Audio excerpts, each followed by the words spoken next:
nor am I a scientist. All I can do is to urge you to listen to and act on the science and to use your common sense. And I'm not even going to explain why we need to make real drastic changes and dramatically lower our emissions in line with the overall current best available science. It is the year 2021. The fact that we are still having this discussion, and even more that we are still subsidizing fossil fuels directly or indirectly using taxpayer money, is a disgrace. It is a clear proof that we have not understood the climate emergency at all. If you compare the current so-called climate policies to the overall current best available science, you clearly see that there's a huge gap. The gap between what we are doing and what actually needs to be done in order to stay below the 1.5 degrees Celsius target is widening by the second.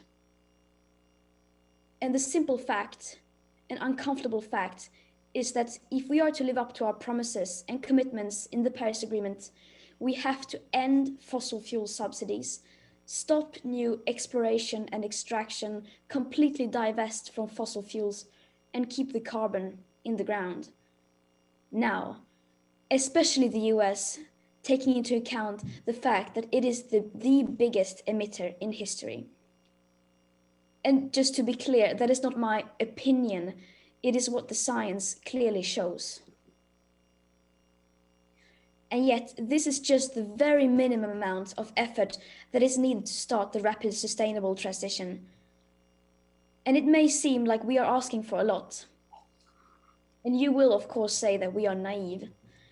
And that's fine.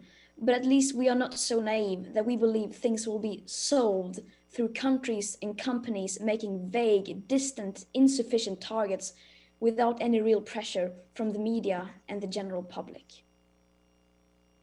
So either you do this, or you're going to have to start to explain to your children and the most affected people why you are surrendering on the 1.5 degree target. Giving up without even trying. Well, what I'm here to say is that unlike you, my generation will not give up without a fight. And to be honest, I don't believe for a second that you will actually do this. The climate crisis doesn't exist in the public debate today. And since it doesn't really exist, and the general level of awareness is so absurdly low, you will still get away with continuing to contribute to the destruction of present and future living conditions. And I know I'm not the one who's supposed to ask questions here, but there is something I really do wonder. How long do you honestly believe that people in power like you will get away with it? How long do you think you can continue to ignore the climate crisis, the global aspect of equity and historic emissions without being held accountable? You get away with it now, but sooner or later, people are going to realize what you have been doing all this time. That's inevitable. You still have time to do the right thing and to save your legacies. But that window of time is not going to last for long. What happens then? We, the young people, are the ones who are going to write about you in the history books. We are the ones who get to decide how you will be remembered. So my advice for you is to choose wisely. Thank you. Thank you, Ms. Thunberg.